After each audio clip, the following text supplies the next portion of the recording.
I was what was known as a shave-tail second lieutenant. That's where you enter the officer's corps, is at second lieutenant. Sometimes they applied that to a sergeant. That evening I met the crew as we all got back to the barracks finally together. I knew them because I'd traveled with them on trains and what have you, as far as Goose Bay, Labrador. So I caught up with them, I guess at the club or at the barracks that night. They were telling me about the tough mission they'd been on that day where they really got shot up bad by flak. And the pilot was pretty badly shook up. It scared him bad.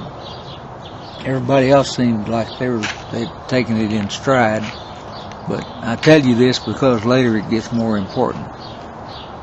Then the next morning, I met the first lieutenant who was in charge of training navigators to fly in Europe out of England. We spent 2 or 3 hours together the next morning. He decided that I was far enough along that I needed more training and that he would continue to work with me, but I could go ahead and go on a mission about 1 or 2 days after I got there. The pilot really, you could tell as we approached the French coast that he was really concerned about the flak. And I think they had gotten even so far the day before. They told me that the plane had gone into a dive because flak had knocked out some of the cable controls.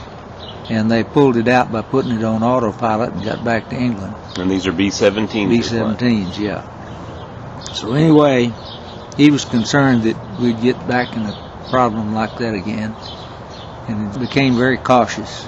We went on a flight to Bremen to bomb some kind of factory, I've forgotten what. May 12th of 44. Yeah, that's my father's birthday. But it went off pretty routinely. We didn't have much trouble. There weren't any German fighter planes around, and all we had to worry about was flak, but that was enough to worry the pilot badly. Anyway, we came back that night and back to base. We went along with about 2 to 3 times a week. We were assigned to go on a bombing raid, go into Europe. The second, I keep thinking of it as the first time that I went deep into Europe, but it was the second. The next mission that we had was to go clear across France and Germany and go to Czechoslovakia and bomb a synthetic oil refinery. Well, we got as far as the French coast, and the flak began to come up, and I began to wonder why I had volunteered for this. Anyway, we got on past the coast where the flak was heavy and no damage, and got approaching near Frankfurt, which is kind of the central part of Germany. And by this time, because of a wind shift, our fighter pilots who were up there to protect us from the German fighter pilots had to prematurely go back to the base before we got there. So by the time we got to Frankfurt, there was no friendly fighter protection at all. The German fighter planes had begun to attack the planes ahead of us. This was about a 1,000 plane raid, and it was a bright sunny morning, and we could see looking east that there were hundreds of bombers ahead of us. They were flashing in the sun. When you say 1,000 planes, you talking all bombers? Or? Talking about all bombers. All bombers. They wanted to knock that synthetic oil refinery out badly. It was a prime target. So anyway, they put a lot of planes on it, and before long we began to look up there ahead of us, see that they were being attacked by German fighters. Then we began to see some flashes, like fireworks were going off within the planes ahead of us, pretty far ahead of us. And you soon realize those were B-17s blowing up in midair. So we approached it with a lot of fear and trepidation. When we got up there, it was our turn, but by this time we realized that our best protection was to tighten our formation so that the German planes could not possibly fly through it. So it was kind of wingtip to wingtip and tucked in a little bit more than that as we got closer and closer to where the German bombers were. By the time we got there, we were tight enough that they shot at us but didn't do much damage because they couldn't get close enough to us without exposing themselves to our 50 caliber machine gun fire. Anyway, the feeling that you got from being attacked that way was kind of like you felt like you were in a covered wagon going across the plains and the Indians were attacking you from all directions. But after a few minutes, we got to where we had moved on, and the German fighter planes seemed to be concentrating on being together when the planes passed a certain point near Frankfurt. They didn't stay with us. We went on to the target, dropped our bombs, and as it turned out, with all that bomber power in the air, we still didn't obliterate the target. It had to be bombed again. But anyway, this was in Brux, Czechoslovakia. It turned into about a 10-hour day for us in the air. And coming back, well, you know, our fighter planes did finally catch up with us and protected us into the target. And coming back, though, we had this same gap at Frankfurt. Our planes were tucked into tight enough formation that they quit even trying to fly through us and brought up some of their Me-110s that had rockets on them. What's an Me-110? It's a twin-engine German fighter plane. They had done a lot of rocket work, and they were pretty good at it, but they hadn't come to the point of being lethal yet because they felt they had to lay back far enough that we couldn't hit them with the 50 caliber machine guns, and they were lobbing rockets into our formation. Well, I don't know that they did a lot of damage. They didn't do any damage to us, but we finally, when we got past Frankfurt on the way home, we were pretty much out of any trouble after that. We went on back without incident to our base and landed. Had quite a number of holes in the airplane that had to be repaired, but no real bad damage. So that was the second mission, yeah. Well, it's the 4th of July in the afternoon. This is Richard, and taking over for Jim, who was talking with Dad the last couple of days. And we are starting off with Dad's first bombing runs in World War II. We have the pilot's log from this is Dad's first flight, which was May 12th. It was the 6th mission for this crew and Dad's first mission. He joined their group after having the mumps, right, Dad? Yeah. Okay. I'll read from the pilot's log here. It says, "Well, this was Air Medal Day, and what I mean, we earned it. 1,500-mile trip to Brux, Czechia. I believe that's Czechoslovakia. Bruxczecho. It started out to look like a milk run. Then we hit Fighter Valley, just north of Frankfurt. I mean, we got it. At least 120 fighters, Messerschmitt 109s, Fokker Wolf 190s attacked the wing just ahead of us and knocked down about 30 forts, meaning flying fortresses, the B-17's nickname. Then they hit us. That is what was left, about 30, I guess. The escort and wing ahead had taken care of the rest. Boy, what a beautiful formation we flew. They only got one out of our group. We were attacked again on the way out by about 35 Messerschmitts, 410s.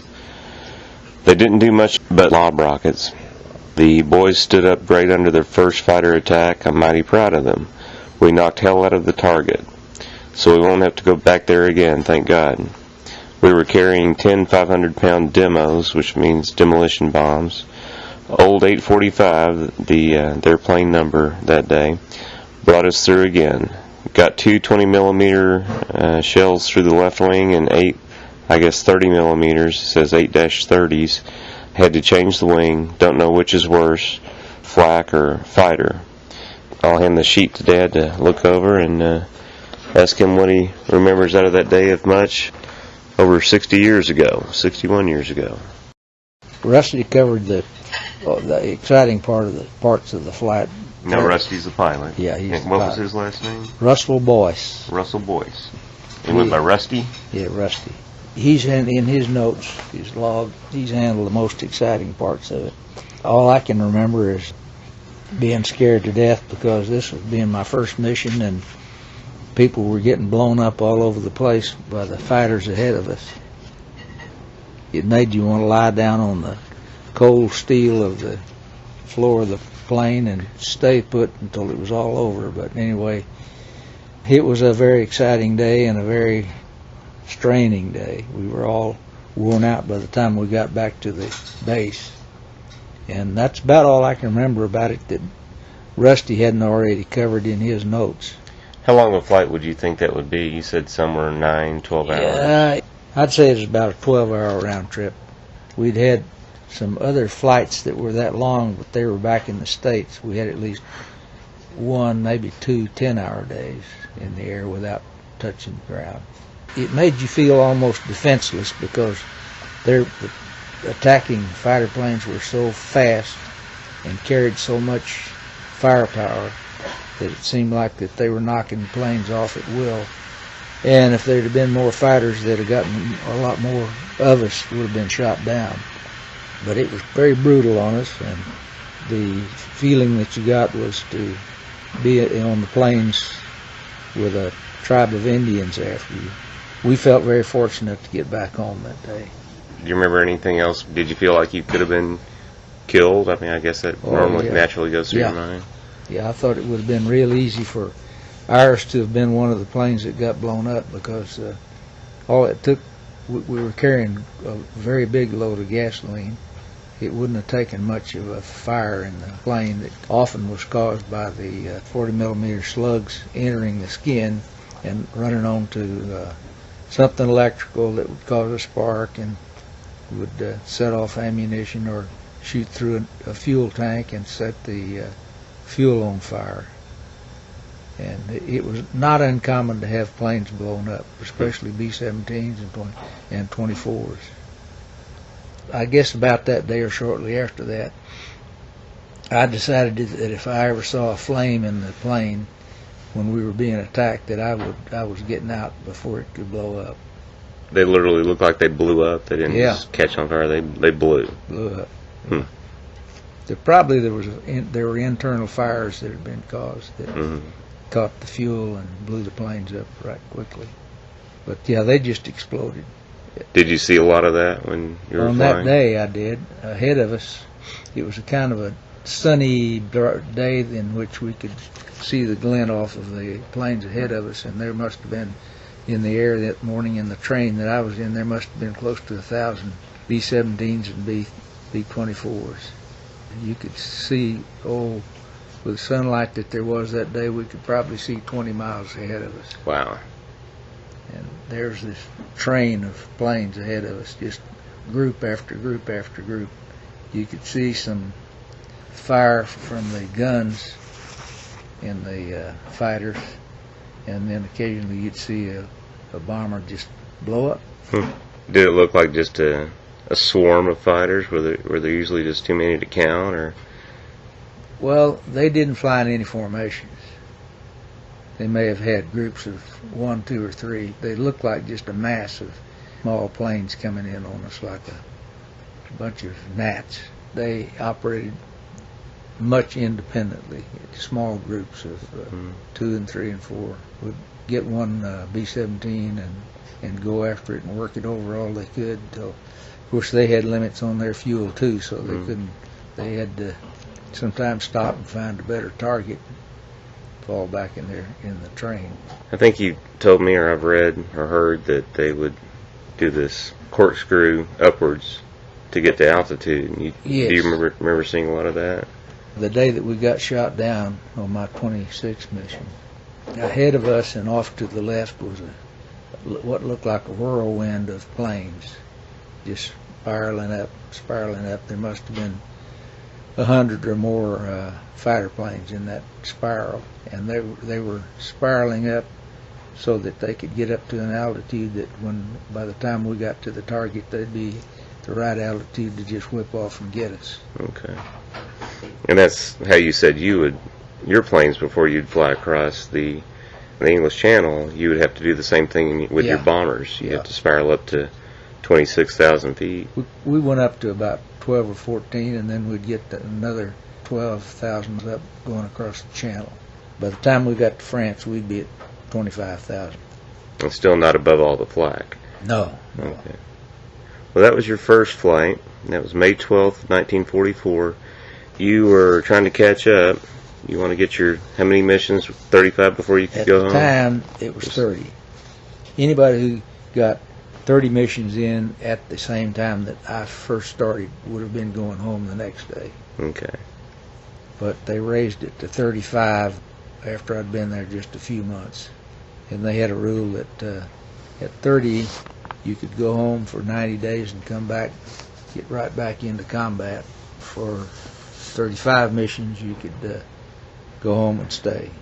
You got on another plane. These guys were resting the next day. You got on another plane to try and get your missions out of the way. Yeah, on the 13th of May. So it was the next day. Yeah. We're trying to get our record straight here. Yeah. So on the 13th of May of 44, you flew to bomb a factory in Bremen, Germany, Bremen, Germany. The only thing that was noteworthy, we didn't see any fighter planes. We saw flak only when we were coming across the coast out of the English Channel. And you saw flak every time, as I understand it. Yeah, we saw flak every time it entered the continent. At the coast of France. At the coast of France or Belgium. But the only thing noteworthy was that just about the time our group approached the target, when we were about, say, a mile or two away from it, a big smoke screen was set off on the ground to cover the target. And they did a pretty good job of it. By the time we got to it, it was only kind of a guess that we were bombing into the target. Now, this was Bremen, or are you talking about typically? Bremen. Bremen. That's the only one I can remember of a smoke screen on. And to backtrack a little bit, you were based out of Nettish Hall, England. Yeah. And that's where your bomber air base was. Yeah. How many bombers were at this air base? Oh, approximately 36. 36 bombers. Yeah. There were some spares. You'd probably be somewhere between 36 and 50. Okay. And was there a term for this number of bombers? Oh, this was a group. A group? Yeah. Have you already gone over this with Jim? No, I don't think so. How do you break down a bunch of planes there on a mission? Each group had 3 squadrons in it. I was in the 563rd Squadron. And a squadron consists of how many? The squadron consisted of, not really sure, somewhere around 15 planes. We said there were about 36 planes in your group. So if you divide that by 3, that's 12. That's 12, yeah. So 12 to 15 12 planes. 12 to 15 planes are, yeah. So, to put it more discreetly, though, it's 12 to 15 crews. Okay. Because we were interchanging the planes. Okay. So there's the squadron, there's the group. What's the next? Wing. A wing. Well, I think we were in the 2nd wing. I'm Okay. not sure. Of the 8th Air Force. Now you told me your squadron was 563rd. And your group, do you remember? Was 388th. 388th. And then your Our squadron group? Wing was, I believe we were in Wing 2. Wing 2. Yeah. And then the next level up from wing was Air Force. Air Force. It was the 8th Air Force. 8th Air Force. We were still part of the Army. Okay. So this is the Army Air Force, Army Air Corps. Army Air Corps. Okay. And the Air Forces were within the Corps. Okay. Okay, we've rehashed this. And Dad, just explain what makes up the 8th Air Force in the group where you were flying out of. The 8th Air Force is made up of, I believe, 3 wings. Wing 1, 2, and 3. And each wing was made up of, I don't know how many groups. At each base there was a group. And a wing was made up of a number, and I don't know the number of groups. And the 8th Air Force consisted of B-17s and B-24s? Yeah. And the entire 8th Air Force was in eastern England? Yeah. Okay. Some of it had been it started out in North Africa. When they first went to Europe, got into the war, the 8th Air Force was in Africa, and they moved it up before my time. And later, by the time I'd been there in England a few months, few weeks maybe. The whole 8th Air Force had moved into England. Okay. All right. Well, we've gotten you through your little explanation of what this 8th Air Force was and your group. Been through your first 2 missions, and we got the pilot's log showing that his log stops at the 23rd mission, but you said that they were actually on their 32nd. They were on their 32nd. Yeah. So his log stops at 23, and if you want to, would you want to read through those? We had covered the first mission, which was May 12th to Brux, Czechoslovakia. We covered my second mission, which was May the 13th to Bremen. And now on the 24th, I think we went on a weekend vacation to England after the flight on the 13th of May. And we didn't fly again, and we didn't get another mission in again until May 24th. And the log goes like this. Finally got on one after trying 7 times. He's talking about getting on a mission after trying 7 times. Sometimes the mission would be aborted. Sometimes we would abort because our plane was not airworthy. But I didn't remember 7 times. This time it was to the Big B. That was Berlin, of course. The trip was uneventful as for fighters. Same for flak. Didn't get over the city itself, or there were too many planes over the target. My remembrance about not getting over the target was that I think they put up several hundred B-17s that day to go to Berlin. We had assembled in England and crossed the channel and came into Germany, and we all arrived at the target pretty close together, all the groups. And when we got to the target, the city of Berlin, we could see just a black pall over the city of the flak that had been shot up at the planes ahead of us. And then we got a call from the command plane for our group to do a 360-degree turn to kill a little time so some of the other planes could get off the target and then come in. Well, our lead plane captain, he wasn't the one who decided to make the 360-degree turn. That was the orders that he got. And he said, well, the hell with that. We're going to go to the alternative target. Well, his idea was that if we went into a 360-degree turn, we'd be a perfect target for whatever fighter pilots there were out there. Was that disobeying orders? It was really disobeying orders. They realized you were trying to come back home alive. Yeah. And still do some kind of mission. Yeah. The secondary target was Kiel, a shipbuilding facility on the northwest coast of Germany. It's just west of Denmark, where Denmark hits the continent. So anyway, we went over and dropped our bombs on Kiel. I don't know whether we did any good there or not. Then we had an uneventful trip home. Okay, on May 25th, the next day, the log says, went on a nice short one today, Liège, Belgium. We lost 2 ships over France from flak, the lead and the deputy lead. If they had the gunners in Germany that they have in France, no ships, meaning airplanes, would get there and back. Let me stop just a minute and say that it was common to call an airplane a ship back in those days. I went to a briefing maybe on this day, early on, after we got back, a debriefing. We were throwing in this word about ships, and the interrogator kept having to clear, now you're talking about airplanes, and to the point they made a rule that we would no longer talk about airplanes as ships. It was planes. We dropped our bombs on a malfunction of the lead ship.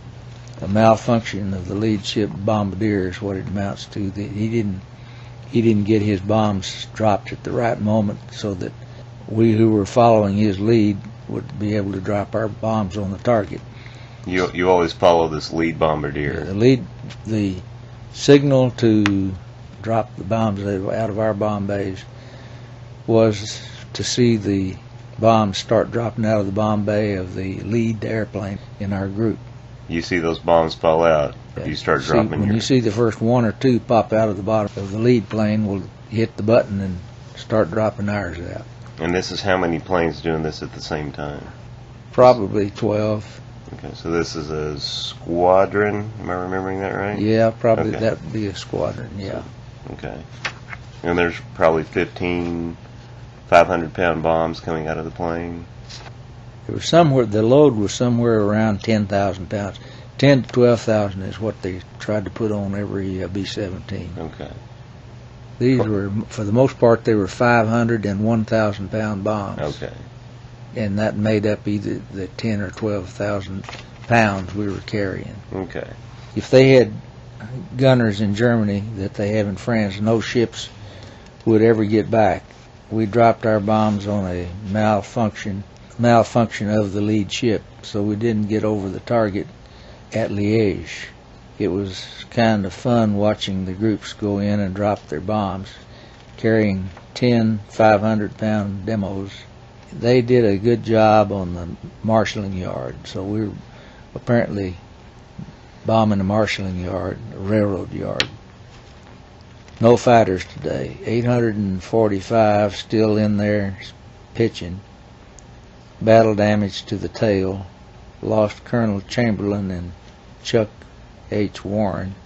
Breed lost 5 of his crew when the ship caught fire. They bailed out over France. So it was a pretty tough day. Nothing much happened to us, but there was a lot of casualty going on within our group. And again on May 25th, I don't remember doing 2 missions in one day, but I guess we did. May 25th, this was the crew's 9th mission. Strasbourg, France today. Red and Jack, well, Red was the co-pilot and Jack was the bombardier. Red and Jack were grounded, so they may have had ear trouble that day. Red and Jack were grounded, so we took Riddle and Carroll, 2 other people, as co-pilot and bombardier. Not a bad raid, beautiful fighter support, no flak or fighters. That is, we did not get hit by flak. Saw plenty of it though. Carried 10 500-pound bomb demos, demolition bombs. Flew plane number 210, named Jamaica Ginger. Their 10th mission, apparently my 4th. May the 31st, came back off of a pass. We'd gone into London another time then. There's 3-day weekend pass is what we were getting. Came back off of pass and went on this one to Soest. I don't know how to even pronounce that one, Germany. Just out of the flak defenses of the Rappi Valley, the Ruhr. I don't know where the word Rappi came from, but the Ruhr Valley. So had quite a little flak. Bombed the initial point. The initial point is where the bomb run started from. They would pick out a place on the map. It would take us 2 minutes or so to cover, going to the target itself. Apparently somebody got flak happy and started punching buttons early and tripped our bombs out. I guess our group's bombs were. The lead bombardier dropped his on the initial point. It was just a geographic starting point for starting the bomb run in. And the bomb run was that period of time when the bombardier was running the direction of the airplane. Okay, he was actually piloting the plane. He was actually piloting the plane insofar as... So that starts at the initial point of the bomb run. Yeah. What he called the IP here in his... Yeah. And so that's when he takes over, and then he starts bombing 2 minutes later or so. So apparently the lead bombardier, instead of hitting the button to take over the piloting of the plane, he punched the button that dropped the bombs out to Bombay. Good results. 10 demos. I don't know what good results are on a trip like that, but flew 210. That would be aircraft number 210 on this also. Okay, June the 2nd, 1944. Boy, this was the one. 2.5 minutes in over the coast, meaning 2.5 minutes after we'd passed over the coast of France at Boulogne. Could see the English coast at all times. Would like to do the rest just like this. 12 200-pound demos, old 745 Hope I don't have to fly this one again. So apparently our target was just in over the coast, and we could see the coast of England all the time we were out. Okay, and that was Flight 11. Yeah, they're Flight 11. The cruise flight number 12, June the 4th, 1944. The last few raids have been nice and short on the coast of France. Today, it was the same. Calais, France. Gun installations were there. 12 500-pound demo bombs. Saw flak and rocket, but no damage to ship number 745.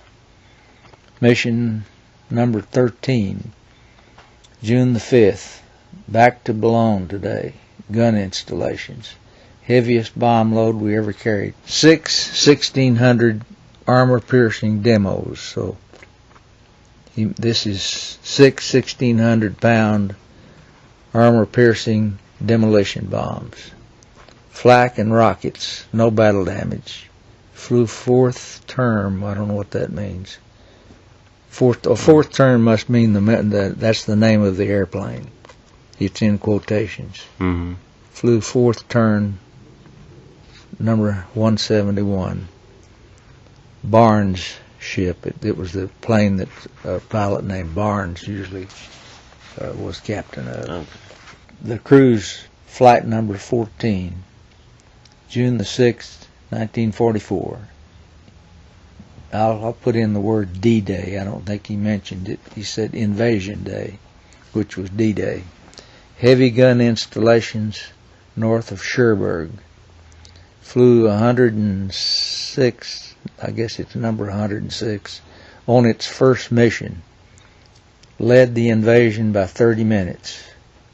In other words, our planes went across the coast 30 minutes before the invasion forces left their boats. Bombs away at 06:56. Invasion at 07:25. Also led the 8th Air Force. I don't think he really means that we were the lead ship in our squadron. I think he means that our squadron was the lead squad of all the 8th Air Force divisions over the coast on D-Day. Well, I'm glad to see what we really bombed that day. I thought we were going to bomb a bridge. Now, are you talking or are you reading? Well, I'm talking. Okay. When I was a kid, I remember you telling stories about D-Day and saying it looked like somebody took a box of diamond matches, a big box of them, and dumped them out on the water. That's what all the ships look like to you.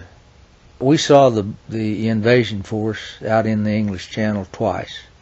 The first time I saw it was maybe a week before D-Day, and they were just kind of in a big gaggle that looked like a big box of wooden stick matches had been dropped in the water. Mm. They looked like they were just sitting there standing still, just not having any power on to go anywhere, just kind of sitting in the water. And they were all pointed in all kinds of directions. It was just stagnant. They weren't going anywhere. They were just sitting there. And I reported it that day when I got back to debriefing, and they said, well, we're not going to make any report on that. That's a secret. So then the next time I saw them, they were sitting out there pretty much more in formation that day on D-Day, waiting to go into the water and go on to the beach. So they were more aiming at the French coast. I don't know what altitude we flew in at, but it was pretty low. I'd say somewhere around, just a memory guess, we came in at something like 5,000 feet. We weren't very high, so that we could see all the ships that were lined up. And we found the target town that we were going to was Caen, just like the one down on the French Mediterranean coast, Caen, only it was just a little town. Mm. That was our target for the morning. Of D-Day. Of D-Day. And when did you see the ships practicing or getting? Probably a week before that. A week before. Maybe as much as 10 days. We were coming back from a mission and crossed the coast of France going back toward England and looked down and saw all this mess in the water, all this just disorganized bunch of ships and crafts. So it looked like they were not moving; they were just sitting. They were just sitting there, it looked like. They're probably, I guess, they were anchored, maybe floating whichever direction. Yeah, maybe. I'm amazed that the Germans didn't pick up on it and realize that they were about to be invaded. Was that in the same position as it was for D-Day? No, where I saw them the first time, they were probably 50 miles north of that. Towards England. Well, 50 miles up the coast. Up the coast. Up the French coast. Okay. Yeah. They weren't very far off the coast. Crew Mission 17, June the 12th, 1944. Amiens, France, to take care of the airfields. In other words, to go in and bomb the airfields. The Germans have moved in some 600 fighters in the area. Carried 6 250-pound demolition bombs. We were in plane number 832, flub dubs all over the continent, and for about 4 hours hit the airfield with not too good results. Flak, but no battle damage. Well, what I think he's saying there, we must have gone in across the coast. There must not have been any flak. He would have mentioned it if there had been. The target was Amiens, where there were supposed to be about 600 fighters. And then he goes into this sentence about flub-dubbed all over the continent. Apparently we wandered around and, just killing time for 4 hours. That's an awful lot of time. But waiting for a more opportune time, because then he follows up by saying, hit the airfield with not too good results. Flak, but no battle damage. I guess that was a rather disorganized sortie that apparently wasn't very successful. Take a second out here. Describe what you described to me about the pilot, his reaction to flak, and how it affected him, as opposed to what you were most worried about. Russell Boyce, the command pilot of our crew, experienced some real mean flak 2 or 3 times in the first probably 4 or 5 of his missions. None of which you were on. Yeah, I wasn't there at the time. Apparently, the day before I got there, which was somewhere near the 12th of May, they came back from a mission all shook up, and they'd been shot up so bad with flak that the only way they could get the plane home was to put it on automatic pilot, because it went into a dive. On mission number 5, back on May the 8th, 1944, I think is where Russell Boyce, the pilot, really got shook up and never really got over his fear of being shot down with flak. When I came to them somewhere near that date, first mission they'd been on that I was able to hear them talk about it shortly after the mission was their mission number 5 on May the 8th. They told me some stories about the plane got shot up real bad with flak, and that they had to take it out of a dive that had been forced into with all of the controls. It had been pretty badly shot up, and the plane went into a dive and was headed toward the ground when the pilot and co-pilot managed to put the plane onto automatic pilot, and in so doing they took it out of the dive and were able to get on back to England. And it reads like this: boy, we had it today, Cherbourg, France. If I thought the raid of April 27th was rough, I have just discovered that the boys at the Omar have not even graduated yet. We were in enemy territory exactly 11 minutes. Of the 7 planes that went over the target, we lost 1 in the channel, and 3 came back with engines feathered. I had my number 1 engine shot out and lost elevator control on the co-pilot side. The rudder cable was nearly shot in 2, so had to land using throttle to keep the ship straight.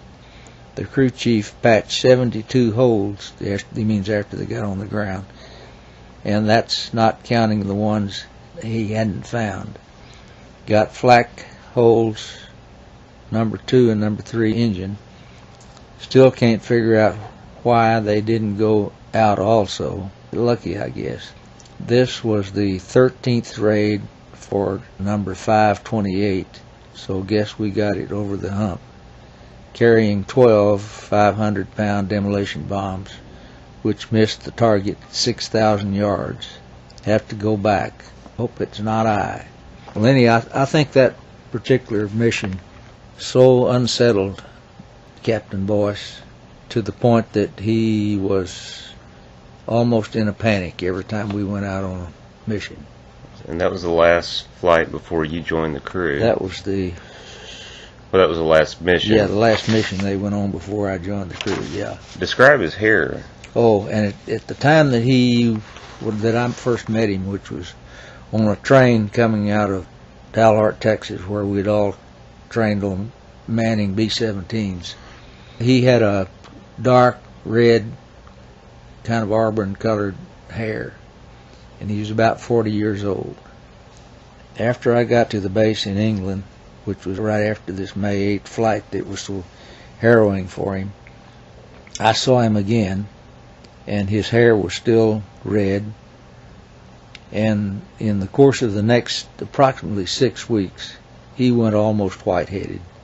And any time that he would meet somebody in London or on the base or whatever and get to talking about flights, he would get all panicky and talking about the flak and how much damage it could do, and that he was really frightened about what was going to happen to us because they were so accurate with the flak that they would surely one day knock us down.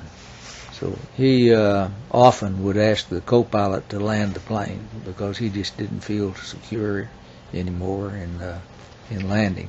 Landing Wow. was really more hazardous than taking off. Yeah, he was in real bad shape. Well, you want to cover the rest of the sorties there on that on page? this page, yeah. Let's see, where were we here?